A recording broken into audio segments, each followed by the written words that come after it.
U heeft deze mooie box ontvangen. En in die box zitten allemaal lekkernijen. U ziet bakjes. Een bakje met radijs, dat hoort bij de amuse met deze piccalilli.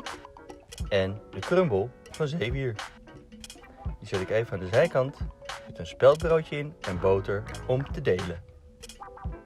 De rest van de box is voor later.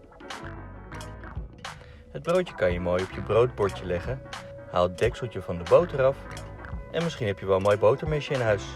Leg hem er lekker bij.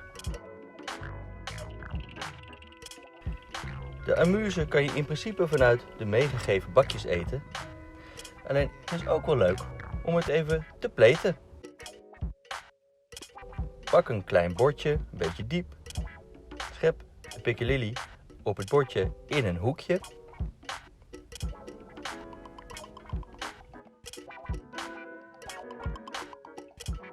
Pak de zeewierkrumbel en strooi die eroverheen.